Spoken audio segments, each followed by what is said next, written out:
कार्तिक माह हिंदुओं के लिए सबसे पवित्र महीना है। इस महीने की अधिष्ठात्री देवी श्रीमती राधा रानी हैं। इस महीने हम जो भी आध्यात्मिक गतिविधि करते हैं वह श्रीमती राधा रानी को प्रसन्न करने वाली होती है, और राधा प्रसन्न हो तो भगवान श्री कृष्ण प्रसन्न होते हैं। इस वर्ष 2023 कार्तिक मास 29 अक्टूबर से प्रारंभ होकर 27 नवंबर को समाप्त होगा। स्कंद पुराण के अनुसार जिस प्रकार सतयुग युगों में सबसे अच्छा है, जैसे शास्त्रों में वेद सर्वश्रेष्ठ हैं, जैसे गंगा नदियों में सबसे अच्छी है, वैसे कार्तिक महीनों में सबसे अच्छा है। भगवान श्री कृष्ण को सबसे प्रिय है। भगवान श्री कृष्ण कहते हैं, सभी पौधों में पवित्र तुलसी मुझे सबसे प्रिय है, सभी महीनों में कार्तिक सबसे प्रिय है, सभी तीर्थों में मेरी प्रिय द्वारिका सबसे प्रिय है, और सभी दिनों में एकादशी सबसे प्रिय है।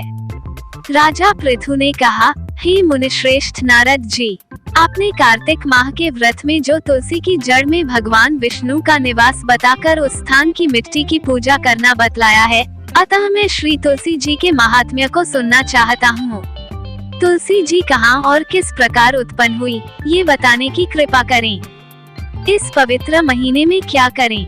16 माला जाप करें।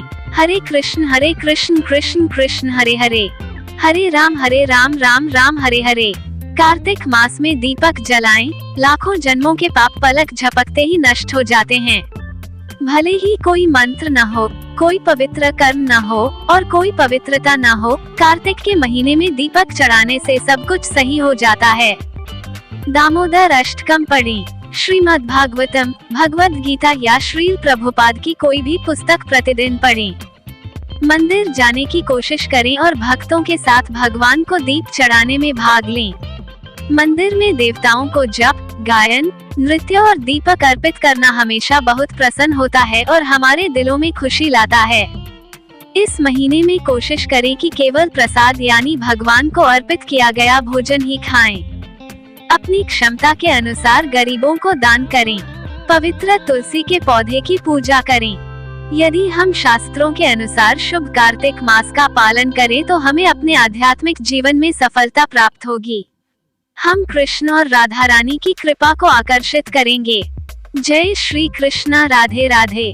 नमस्कार दोस्तों, बातें ज्ञान की YouTube चैनल में आपका स्वागत है। इस चैनल के द्वारा भक्ति, ईश्वर कथा, पौराणिक कथाएं, प्रेरक कहानियां और ज्ञानवर्धक कहानियों का विशेष संकलन आपको मिलेगा और आप ऐसे ही ज्ञानवर्धक वीडियो देख पाएंगे। कृपया चैनल को सब्सक्राइब करें, वीडियो को शेयर करें और अपना बहुमूल्य साथ बनाए रखें। धन्यवाद दोस्तों। नारद जी बोले, राजन, अब आप तुलसी जी की महत्ता तथा उनके जन्म का प्राचीन इतिहास ध्यानपूर्वक सुनिए। एक बार देवगुरु बृहस्पति और देवराज इंद्र भगवान शंकर का दर्शन करने कैलाश पर्वत की ओर चले। तब भगवान शंकर ने अपने भक्तों की परीक्षा लेने के लिए जटाधारी दिगंबर का रूप धारण कर उन दोनों के मार्ग में अवरोध उत्पन्न किया। यद्यपि वह तेजस्वी, शांत, लंबी भुजा और चौड़ी छाती वाले, गौर वर्ण, अपने विशाल नेत्रों से युक्त तथा सिर पर जटा धारण किए वैसे ही बैठे थे, तथापि उन भगवान शंकर को न पहचान कर इंद्र ने उनसे उनका नाम व धाम आदि पूछते हुए कहा कि क्या भगवान शंकर अपने स्थान पर हैं या कहीं गए हुए हैं। इस पर तपस्वी रूप भगवान शिव कुछ नहीं बोले। इंद्र को अपने त्रिलोकीनाथ होने का गर्व था। उसी अहंकार के प्रभाव से वह चुप किस प्रकार रह सकता था। उसने क्रोधित होते हुए उस तपस्वी को धुड़क कर कहा, अरे, मैंने तुझसे कुछ पूछा है और तू उसका उत्तर भी नहीं देता। मैं अभी तुझ पर वज्र का प्रहार करता हूँ, फिर देखता हूँ कि कौन तुझ दुर्मति की रक्षा करता है। इस प्रकार कहकर जैसे ही इंद्र ने उस जटाधारी दिगंबर को मारने के लिए हाथ में वज्र लिया, वैसे ही भगवान शिव ने वज्र सहित इंद्र का हाथ स्तंभित कर दिया और विकराल नेत्र कर उसे देखा। उस समय ऐसा प्रतीत हो रहा था कि वो दिगंबर प्रज्वलित हो उठा है और वह अपने तेज से जला देगा।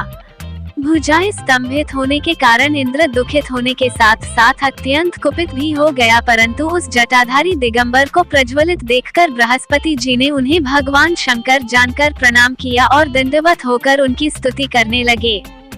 बृहस्पति भगवान शंकर से कहने लगे, हे दीनानाथ, हे महादेव, आप अपने क्रोध को शांत कर लीजिए और इंद्र के इस अपराध को क्षमा कीजिए। बृहस्पति के यह वचन सुनकर भगवान शंकर ने गंभीर वाणी में कहा, मैं अपने नेत्रों से निकाले हुए क्रोध को किस प्रकार रोकूं? तब बृहस्पति ने कहा, भगवान, आप अपना भक्तवत्सल नाम सार्थक करते हुए अपने भक्तों पर दया कीजिए। आप अपने इस तेज को अन्यत्र स्थापित कीजिए और इंद्र का उद्धार कीजिए। तब भगवान शंकर गुरु बृहस्पति से बोले, मैं तुम्हारी स्तुति से अत्यंत प्रसन्न हूँ। तुमने इंद्र को जीवन दान दिलवाया है। मुझे विश्वास है कि मेरे नेत्रों की अग्नि अब इंद्र को पीड़ित नहीं करेगी।